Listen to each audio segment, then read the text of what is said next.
अस्सलामुअलैकुम वरहमतुल्लाहि वबरकातुहू। मुअज़्ज़िज़ हाज़रीन इकराम, बुज़ुर्गान कौम और मिल्लत, मेरी इज़्ज़तदार माँ और बहनों, गयूर नौजवान साथियों, शहनशीन पर तशरीफ़ फरमा बिहार के मजलिस इत्तेहादुल मुस्लिमीन के सदर व रुकन असम्बली मोहतरम जनाब अख्तरुल ईमान साहब, जनाब माजिद हुसैन साहब रुकन असम्बली हैदराबाद, साबिक़ा रुकन असम्बली जनाब वारिस पठान साहब, आदिल हसन साहब, यहाँ के ज़िला प्रभारी तालिब रसूल साहब, ज़िला सदर ज़फ़रुल बारी साहब, मोहतरम जनाब शान अली खां साहब, डॉक्टर समीउर रहमान, आसिफ अहसन, फैसल ख़ान, मुनन ख़ान, डॉक्टर राग़िब हसन साहब, फसीउज़्ज़मा खां साहब और मेरे तमाम मजलिस के मुअज़्ज़िज़ अराकीन व मुहिबान मजलिस, मैं आप तमाम का शुक्रिया अदा करता हूँ कि आज आपने अपना कीमती वक्त निकाल कर इस सिलसिलाती धूप में, इस वसी मैदान में आज आप और हम जमा हुए हैं मजलिस इत्तेहादुल मुस्लिमीन के एक इंतखाबी जलसे में। मैं सबसे पहले आप तमाम का शुक्रिया अदा करना चाहता हूँ कि पिछले असम्बली के इलेक्शन में, इंतखाबात में आपने हमारे उस वक्त के उम्मीदवार मरहूम मसरूर आलम साहब को करीब 15,000 वोट आपने दिए थे। क्योंकि मैं उसके बाद पहली मरतबा आज यहाँ पर आपके दरमियान में आया हूँ, ये मेरा अखलाक़ी फ़रीज़ा है कि मैं आप तमाम का शुक्रिया अदा करूँ और मैं अल्लाह से दुआ करूँ कि अल्लाह सुब्हानहू व तआला मरहूम मसरूर आलम साहब की मग़फ़िरत फ़रमाए, अल्लाह उनके दर्जात को बुलंदी अता फ़रमाए। मेरे अज़ीज़ दोस्तों और बुज़ुर्गों, मजलिस इत्तेहादुल मुस्लिमीन का पैगाम यही है कि भारत के संविधान में और भारत के आईन में जिस बात का जिक्र किया गया, जिसको बाबा साहेब अम्बेडकर ने बनाया, जिसमें हमसे ये कहा गया कि अगर तुम आज़ादी, लिबर्टी चाहते हो, तुम इंसाफ, जस्टिस चाहते हो, तुम फ्रेटर्निटी, भाईचारगी चाहते हो, तो फिर आपको एक सियासी ताकत बनना पड़ेगा। उसी संविधान में उसकी दफ़ा 14 ये कहती है कि भारत में सबको बराबरी के हुकूक मिलेंगे, हिस्सेदार बनाया जाएगा, जिसको हिंदी में सामंता कहते हैं। मेरे अजीज़ दोस्तों और बुज़ुर्गों, यही लड़ाई मजलिस इत्तेहादुल मुस्लिमीन की बुनियादी लड़ाई है। हम चाहते हैं कि हमको हमारा हिस्सा मिले, जो कमज़ोर और मज़लूम है उनको ताकतवर बनाया जाए, उनकी लीडरशिप बने, तभी जाकर वो अपने तमाम हुकूक को, अपने मुतालिबात को मनवा सकेंगे। और पिछले 60-65 साल से मजलिस इसी काम पर लगी हुई है। हमको कहीं पर कामयाबी मिली, कहीं पर हमको कामयाबी नहीं मिली, मगर अगर कामयाबी मिली तो हम अल्लाह का शुक्र अदा करते हैं और आवाम से जो हमने वादे किए उसको पूरा करने की कोशिश करते हैं। अगर हमको कामयाबी नहीं मिली तब भी हम अल्लाह का शुक्र अदा करते हैं, मगर हम अपने हौसलों को पस्त होने नहीं देते। यही पैगाम मैं आज इस सरजमीन पर बसने वाले गयूर अवाम को देने आया हूँ कि पिछले 5 साल पहले आप और हमने मिलकर बड़ी मेहनत की, हमको कामयाबी नहीं मिली, मगर हमारे हौसले आज भी बुलंद हैं और कल भी रहेंगे। मुझे यकीन है कि इंशाअल्लाह ताला आने वाले विधानसभा के चुनाव में आप अपना एक वोट मजलिस के पतंग छाप के निशान पर बटन दबाकर अपने सियासी शऊर का सबूत देंगे। आज मसरूर आलम साहब हमारे दरमियान में नहीं है, मगर मजलिस को एक उम्मीदवार यहाँ से खड़ा करना है, तो मैं आपके दरमियान में खड़े होकर इस बात का ऐलान कर रहा हूँ कि इंशाअल्लाह ताला इस विधानसभा से अब की बार मजलिस इत्तेहादुल मुस्लिमीन के उम्मीदवार मेरे भाई जनाब शान अली खां साहब रहेंगे।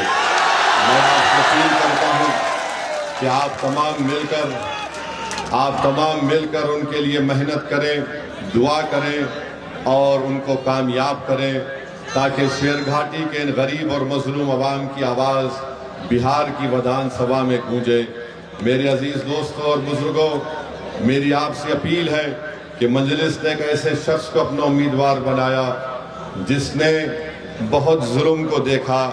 ज़ाती तौर पर उनके घर में जुल्म हुआ, मगर अल्हम्दुलिल्लाह आज शान अली और उनका पूरा परिवार ख़ानदान बहादुरी के साथ अवाम के दरमियान में खड़े होकर हक़ की लड़ाई लड़ रहे हैं। तो मेरी आपसे गुजारिश है कि आप मजलिस के उम्मीदवार को अपने दुआ और अपने वोटों से कामयाब और कामरान करें। वहीं पर मेरे अजीज़ दोस्तों और बुजुर्गों, शेरघाटी का एक बहुत बड़ा मसला है। पिछले बार जब मैं आया था, शायद इसी मुकाम पर इलेक्शन की मीटिंग हुई थी, उस वक्त भी मैंने आपसे कहा था कि राजद ने एक ऐसे उम्मीदवार को अपनी पार्टी में लाया है जिसका ताल्लुक विश्व हिंदू परिषद से था, मगर आपने कुछ और फैसला लिया। और आज आप देखते हैं कि उस वक्त राजद और तमाम दूसरी सियासी पार्टियां कह रही थी कि ओवैसी को अगर वोट डालेंगे या मजलिस को वोट डालेंगे तो भाजपा जीत जाएगी। बताइए, क्या बीजेपी जीती या आपका उम्मीदवार जीता? यहाँ से मेरे अजीज दोस्तों और बुजुर्गों, राजद और उसके साथी पार्टियों में इतनी ताकत नहीं है कि वो बीजेपी को रोक सके।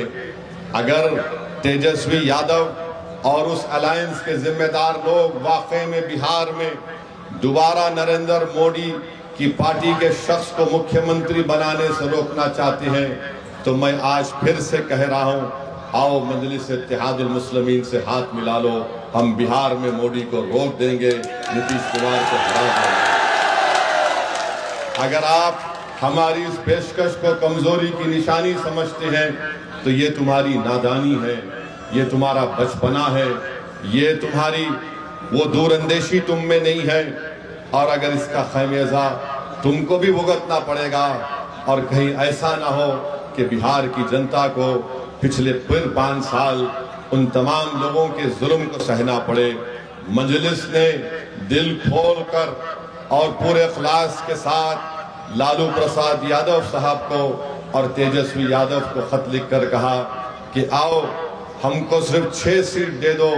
5 हमारे विधायक एमएलए तो पिछली मर्तबा कामयाब हो चुके थे, बावजूद इसके कि हमारे 4 विधायक को राजद ने खरीद लिया। उन बेईमानों ने अपनी जमीर को बेचकर अवाम को धोखा किया। हमने आगे बढ़कर कहा कि आओ, मगर अगर वो इसकी कमजोरी की निशानी समझते हैं तो इसकी नाई इनकी नादानी है। मगर मैं राजद के लोगों को बताना चाह रहा हूं, ये हाथ जो तुम्हारे आगे बढ़े हैं दोस्ती के लिए, ये भीख नहीं मांग रहे हैं, ये 19% अक़लियतें अपना हक मांग रही हैं। अगर तुम कमजोरी समझते हो तो याद रखो, ये हाथ बड़े दराज हैं, तुम्हारे गिरेबान के तार से भी खेलने को तैयार हैं। मेरे अजीज दोस्तों और बुजुर्गों, शेरघाटी में सबसे बड़ा मसला है, जिला यहाँ पर बनना चाहिए। 4 विधानसभा यहाँ पर है।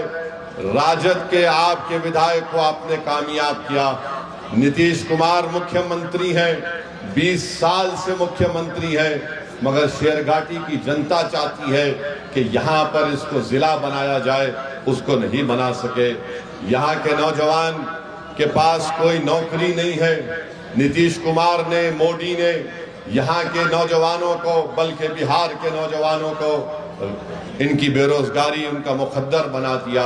आज आप देखते हैं कि पलायन होता है, हर नौजवान 17-18 साल का होता है तो उसको अपना घर छोड़कर हिंदुस्तान के कोने कोने में जाना पड़ता है ताकि गरीबी और मुफलिसी का इसका परिवार या वो खुद शिकार ना हो जाए।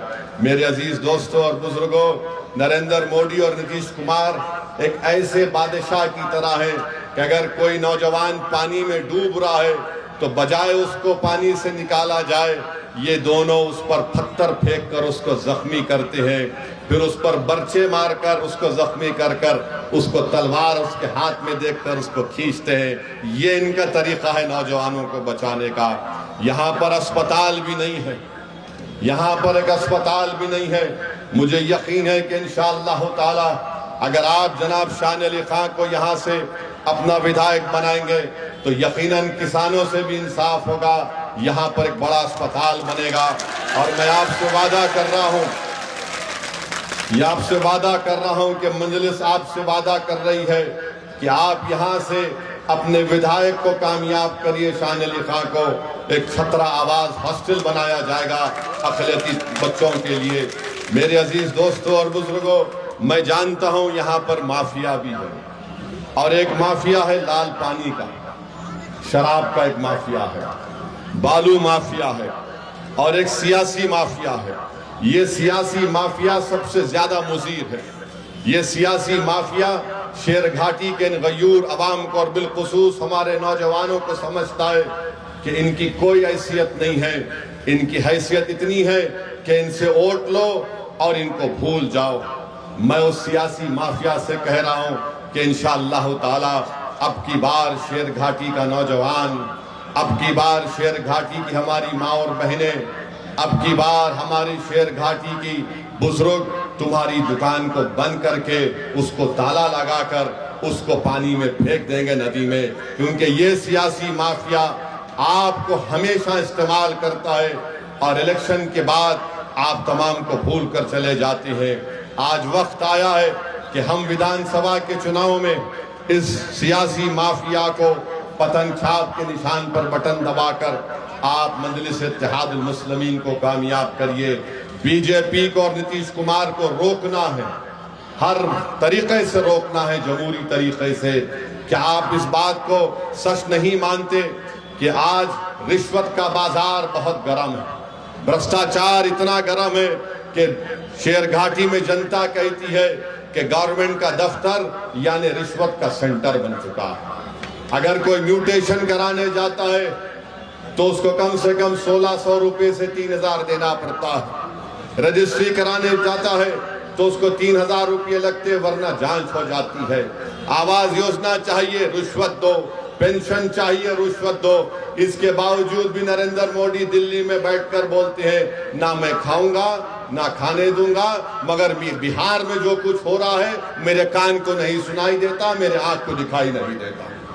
ये रिश्वत का बाजार पूरा गर्म है बिहार में। 20 साल सत्ता में रहने के बावजूद नीतीश कुमार की ये कमजोर और बकवास सरकार 20 साल के बाद आज कह रही है कि हम 10,000 रुपये महिला के अकाउंट में डालेंगे।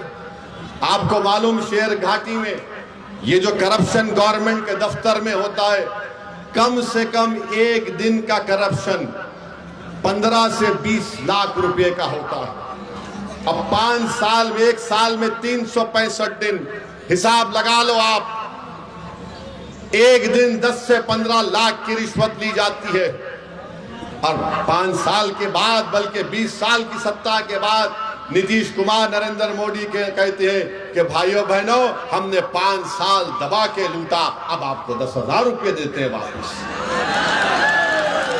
ये इनका मकसद है। और फिर आप जानते हैं कि शेर घाटी में क्या क्या नहीं हो रहा है, बल्कि आपको एक लिस्ट बनाकर लाया हूं मैं।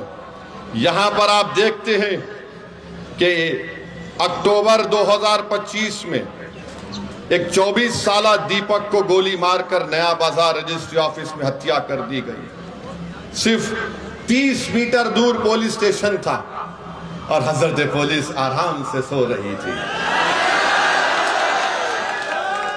हजरत पुलिस आराम से सो रही थी और ये बेचारा 24 साल दीपक को गोली मारकर हत्या कर दी।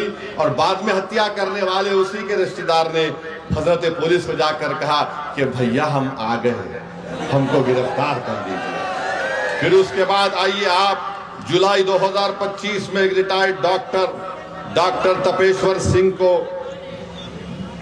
स्कूटर मोटरसाइकिल पर जाने वाले लोगों ने गोली मार दी। मालूम हुआ कि प्रॉपर्टी का, जायदाद का झगड़ा था, नीतीश कुमार को खबर नहीं।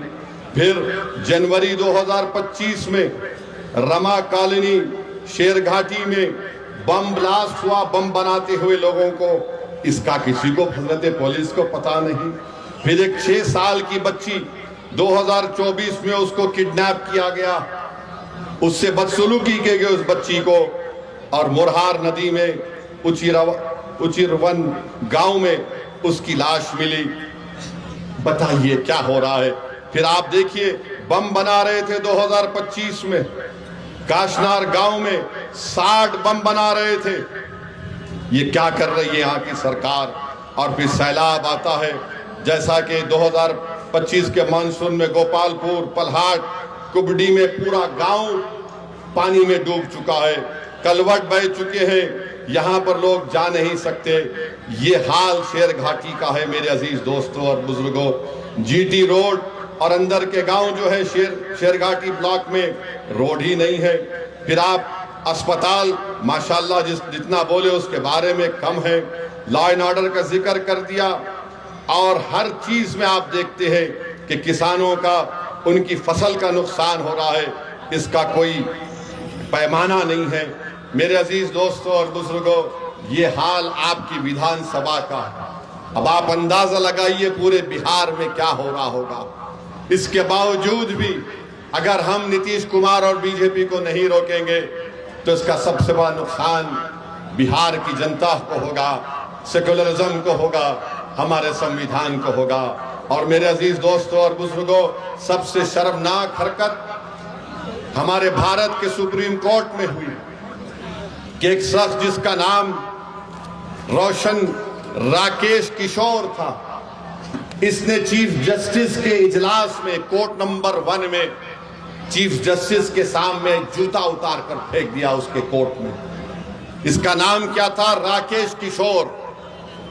हमारे भारत की सबसे बड़ी कोर्ट, सुप्रीम कोर्ट के जज जो है वो दूसरे दलित जज हैं। मैं हमारे दलित भाइयों को पैगाम देना चाह रहा हूं, हमारे अंबेडकरवादी आइडियोलॉजी को मानने वालों को पैगाम दे रहा हूं, जो बाबा साहेब अंबेडकर को मानते हैं उनको पैगाम दे रहा हूं, उन भारत के नागरिकों को जो संविधान को मानते हैं उनको पैगाम दे रहा हूं। ये तारीखी सरजमीन में खड़े होकर बोल रहा हूं, चीफ जस्टिस ऑफ इंडिया के कोर्ट में एक शख्स अपना जूता उठाकर चीफ जस्टिस के कोर्ट में फेंकता है। मेरे भाई आप बताइए क्या हो रहा है। और जब उस शख्स ने नारा क्या लगाया, सुप्रीम कोर्ट के चीफ जस्टिस के इजलास में नारा क्या लगाया कि सनातन धर्म का अपमान नहीं सहेगा हिंदुस्तान। उसने नारा लगाया और अपनी जेब से उसके कागज भी निकला, उसमें लिखा था कि सनातन धर्म का अपमान नहीं सहेगा हिंदुस्तान। हम मोदी से पूछना चाह रहे हैं, मोहन भगवत से पूछना चाह रहे हैं, नीतीश कुमार से पूछना चाह रहे हैं, बताओ इस शख्स में इतनी हिम्मत कैसे आई कि वो सुप्रीम कोर्ट के चीफ जस्टिस के इजलास में जाकर जूता उठाकर भारत के दूसरे दलित चीफ जस्टिस ऑफ इंडिया की तरफ फेंके। नरेंद्र मोदी 11 साल आपके प्रधानमंत्री की मौजूदगी में इस तरह का जहर फैला दिया आपने। इसको हिम्मत कैसा हुई इस राकेश किशोर को? इसको ताकत कहां से मिली? इसने क्यों लिखा ये कि सनातन धर्म का अपमान नहीं सहेगा हिंदुस्तान? बताओ मोदी जी, क्या आपकी सरकार और आपकी पॉलिसियां जिम्मेदार नहीं है? जबकि सुप्रीम कोर्ट के चीफ जस्टिस ने कोई फैसला नहीं दिया, कुछ बात नहीं कि एक ओरल ऑब्जर्वेशन था उनका, मगर इसको तकलीफ हुई इस राकेश किशोर को। इसने चीफ जस्टिस ऑफ इंडिया के इजलास में आकर जूता उठाकर फेंक दिया। उसको अब तक गिरफ्तार नहीं करी पुलिस।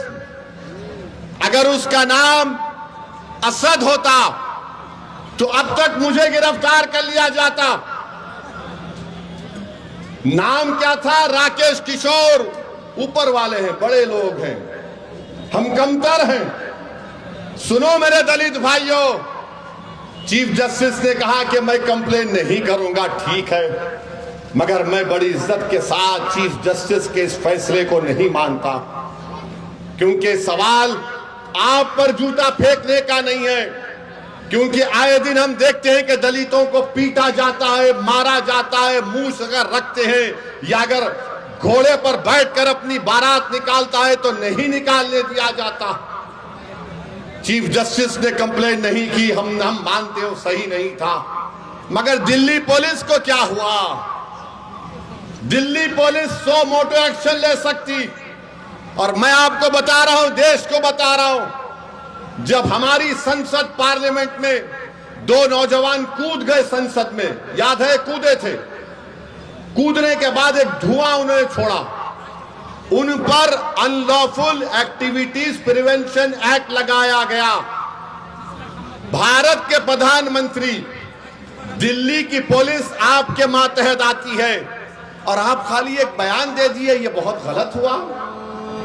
अरे आपको तो ये करना चाहिए था कि आप उस शख्स पर जिसका नाम राकेश किशोर है उस पर यूएपीए लगाते।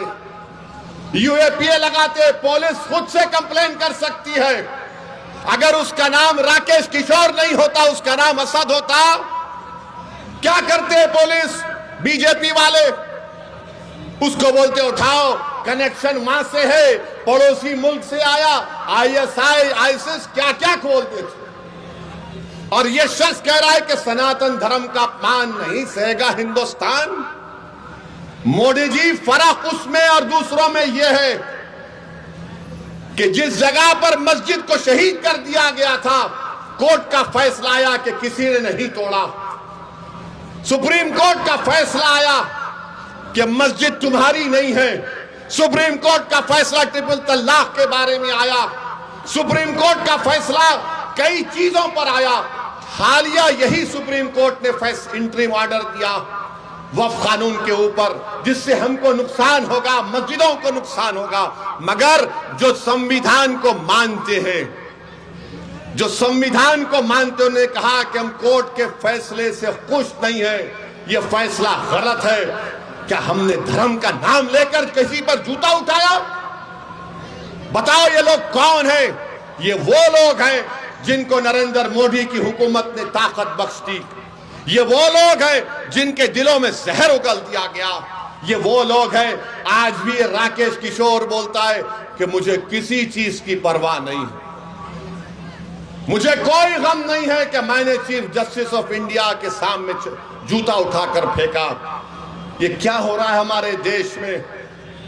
इंसाफ की जगह पर इस तरह की हरकत हो रही है और दिल्ली की पुलिस उसको गिरफ्तार भी नहीं करती। मुबारक हो तुम्हारी बहादुरी पर, मुबारक हो कि तुम खामोश बैठे हो।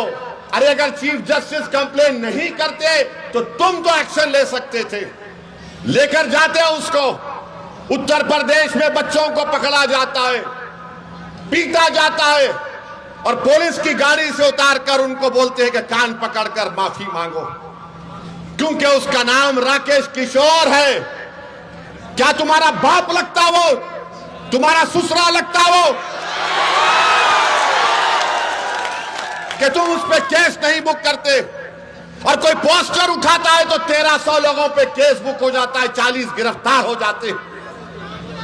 सुप्रीम कोर्ट के चीफ जस्टिस के कोर्ट में जूता फेंकता है और ये लोग कोई केस रजिस्टर नहीं करते, पकड़ना तो दूर की बात। ये इंसाफ है, ये हमारे मुल्क का माहौल है, जिस देश के लिए हमने और आपने क्या क्या हमारे बुजुर्गों ने कुर्बानियां दी।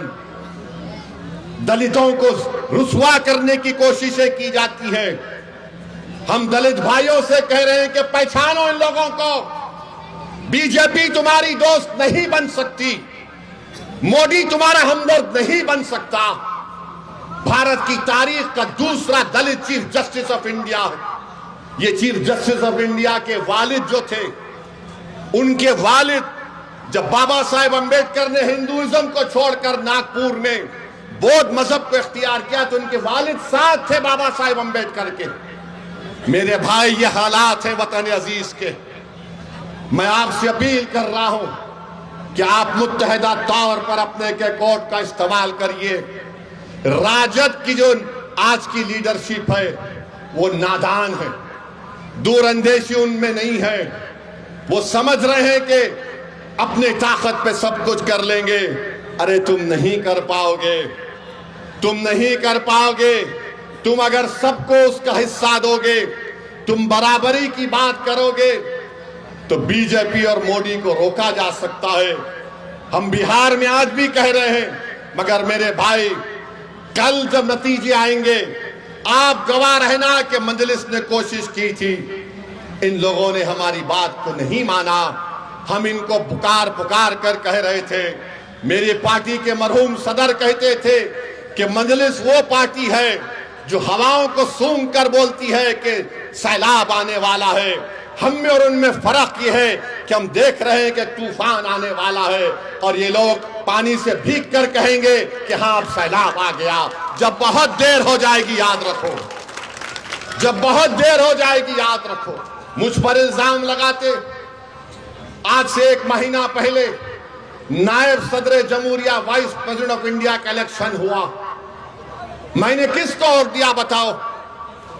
मैंने इंडिया अलायंस के उम्मीदवार को वोट दिया।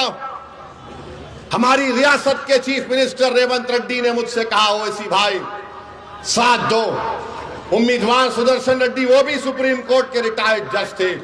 मैंने जाकर उनको वोट दिया। जब क्या था मैं, जब तुमको वोट की जरूरत थी तो मैं दूध का धुलावा हो गया। आज जब मैं इन गरीब और मजलूमों को लीडर बनाना चाहता हूं तो मैं बुरा हो जाता हूं। सुनो शेर घाटी के नौजवानों बुजुर्गों, मैं हैदराबाद से पहले भी तो आपके दरमियान में आया था, आज भी आया हूं और कल भी आऊंगा इंशाअल्लाह ताला। मैं सिर्फ तुम्हारे वोटों के लिए, इलेक्शन के लिए नहीं आ रहा हूं। मैं इसलिए आ रहा हूं कि मैं ये देखना चाह रहा हूं कि अल्लाह सुब्हाना व तआला मेरी जिंदगी को खत्म करने से पहले मैं चाहता हूं कि तुम नेता बनो, तुम नेता बनो, तुम लीडर बनो। मैं चाहता हूं कि तुम कायद बनो। मैं चाहता हूं कि लोग तुम्हारे सामने, तुम्हारे आगे पीछे दौड़े और जिंदाबाद के नारे मजलिस के और तुम्हारे लगाएं। मैं हैदराबाद से इसलिए यहां पर नहीं आ रहा हूं कि कोई हैदराबादी को शेर घाटी से खड़ा करूं। मैं हैदराबाद से यहां इसलिए नहीं आ रहा हूं कि तुम्हारे वोट को लेकर अपने जमीर का सौदा खुदा ना खास्ता कर लूं। वैसे दुनिया में कोई ऐसा मैका लाल पैदा नहीं हुआ जो असदुद्दीन ओवैसी को खरीद सके। मैं यहां पर इसलिए आया हूं शेर घाटी के मेरे गयूर नौजवानों बुजुर्गों, मेरी इज्जतदार माँ और बहनों के आपको इंसाफ मिले। मैं इसलिए आ रहा हूं कि इंसाफ मिलना चाहिए। जो यहां पर मसाइल हैं इस विधानसभा में वो खत्म होने चाहिए। यहां पर नफरत का खात्मा होना चाहिए। यहां पर पूरे समाज को मिलकर आराम से इत्मीनान से रहना चाहिए। मैं इसलिए आया हूं मेरे अजीज दोस्तों और बुजुर्गों, मेरा आने का मकसद सिर्फ यही है कि आपकी लीडरशिप बने। भारत के संविधान बनाने वालों ने हमसे कहा था, बल्कि बाबा साहब अम्बेडकर ने कहा था कि तुम अगर इंसाफ चाहते हो, तुम अगर भाईचारगी चाहते हो, तुम अगर आजादी चाहते हो तो वोट लो और नेता बनो। वोट लो और नेता बनो। याद रखो, किसी एक शख्स के लिए, खानदान के लिए 60 साल तक आप एक पार्टी को वोट डालते आए हैं। सेकुलरिज्म के नाम पर जितना हमने धोखा खाया किसी ने नहीं खाया। फसादात हुए, बर्बाद हुए, खानदान के लोग कट गए, फिर भी हमने कहा नहीं अब डालेंगे वोट सेकुलरिज्म की बका के लिए। बताओ बुजुर्गों, मैं आपसे अपील कर रहा हूं, जब आप मतदान के दिन, हक राय दही के दिन वोट डालने जाएंगे, आप अपने चेहरे को मत देखो, इन बच्चों के चेहरों को देखो। आप इनके मासूम आंखों को देखो। उनके ख्वाबों को पूरा करने की कोशिश करने के लिए आपको मजलिस को वोट डालना पड़ेगा। हमारे बुजुर्गों को मैं हाथ जोड़ के अपील कर रहा हूं कि आपने अपनी भरी जवानी इन जालिमों के लिए खपा दी जो पटना में बैठकर हम पर जुल्म करते हैं। अब इन बच्चों की खातिर आपको अपनी लीडरशिप को बनाना। और अगर कोई कहता है मजलिस किसी मजहब के खिलाफ है, तो चुनाव से पहले किसी एक जगह बता दो। तुम लाखों के मजमे का ला लो, मैं अकेले आऊंगा, बहस कर लेंगे, तुम 5 मिनट ठहर नहीं सकोगे। मैं किसी मजहब के खिलाफ था ना कभी रहूंगा। हाँ, मैं मुसलमान हूं और सच्चा मुसलमान वो है जो किसी मजहब के खिलाफ नहीं हो सकता। मैं नहीं हूं। अगर मैं कमजोरों को ताकतवर बनाने की बात करना जुर्म है, अगर मजलूमों को ताकत इंसाफ दिलाना जुर्म है, तो सुनो पटना में बैठकर जुल्म करने वालों, दिल्ली में बैठकर जुल्म करने वालों, मैं ये जुर्म जब तक अल्लाह जिंदा रखेगा मैं करूंगा ये जुर्म। मेरे अजीज दोस्तों और बुजुर्गों, मेरी आखिर में आपसे अपील है कि आपको डरने और घबराने की जरूरत नहीं है। अपने हिम्मत और हौसले को बुलंद रखिए। हमारे मुकद्दर के फैसले रब्बे कायनात करने वाला है, मगर इसका यह मतलब नहीं है कि हम हाथ पर हाथ रखकर बैठ जाएं, बल्कि हमको जुस्तजू करना है, मेहनत करना है, कुर्बानियां देना है, आगे बढ़ना है, अपने हक को हासिल करना है। याद रखो, कोई तुम्हारे हक को लाकर तश्तरी में रखकर तुमको नहीं देगा। तुमको इतने ताकतवर बनना है और तुम बनोगे इंशाअल्लाह ताला कि तुम अपने ताकत की कुव्वत पर अपने हक को छीन कर लाओगे पटना से इंशाअल्लाह। यह आपको करना है, याद रखो। बहुत मीठी मीठी बातें हो गई हैं, बहुत से मीठी मीठी बातें हो चुकी है। कोई टुट्टा शायर आता है, कोई कलाम पढ़ता है, वाह वाह वाह वाह हो गया।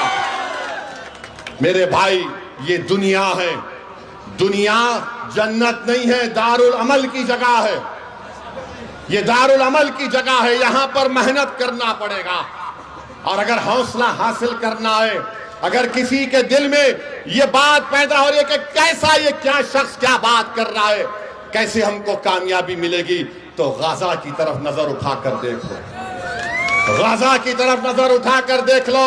65,000 मर गए, मगर बच्चा भी बोलता है कि हम मरने तैयार हैं, मगर झुकने तैयार नहीं है। तो अपने हिम्मतों को बुलंद रखिए, अपने हौसलों को बुलंद रखिए और मुत्तहिद रहिए।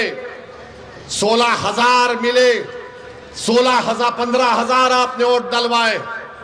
अगर आप और एक 40,000 डलवा देंगे तो आपका विधायक होगा शेर घाटी से इंशाअल्लाह ताला। आप पूरी मेहनत करेंगे, आप कोशिश करेंगे, डरेंगे तो नहीं ना, किसी से भी नहीं डरना है मेरे भाई। जिंदगी एक ही बार, जिंदगी में कोई मरता है तो एक ही मर्तबा मरता है, एक ही मर्तबा, बार बार नहीं मरते। एक ही जिंदगी है और आप एक गैयोरों की तरह जिंदगी गुजारे। मैं जानता हूं आपकी तारीफ को, मैंने तुम्हारे बहादुरी के अफसाने कहानियां मैंने सुनी अपने बड़ों की जबान से। तुमको अपने बुजुर्गों की उस बहादुरी को जिंदा करना है। तुमको बताना है कि हमारे बुजुर्ग तो जिंदा नहीं है, मगर उनकी कुर्बानियों से हम उनको जिंदा रखेंगे, बुज़दिली से नहीं रखेंगे इंशाअल्लाह ताला। तो आओ एक अहद ले लो कि मतदान के दिन यहां पर आपका एक एक वोट पतंग छाप पर बटन दबेगा, बटन दबेगा पतंग छाप पर। आप अपने इत्तेहाद को मजबूत रखेंगे, मोदी नीतीश कुमार को हराएंगे, राजद को सबक सिखाएंगे। सिखाइए सबक। विश्व हिंदू परिषद की उम्मीदवार को लाकर खड़ा करके जिता दिया। विश्व हिंदू परिषद की दुर्गा वाहिनी के उम्मीदवार को लाके खड़ा कर दिया। आज हम आपको एक बेहतरीन उम्मीदवार दिए हैं। मेरी आप तमाम से गुजारिश है कि शान अली खान को आपको कामयाब और कामरान करना है, तो लगाइए मेरे साथ नारा, शान अली खान जिंदाबाद, शान अली खान जिंदाबाद, मजलिस इत्तेहादुल मुस्लिमीन जिंदाबाद, पतंग छाप जिंदाबाद, पतंग छाप। अस्सलाम वालेकुम।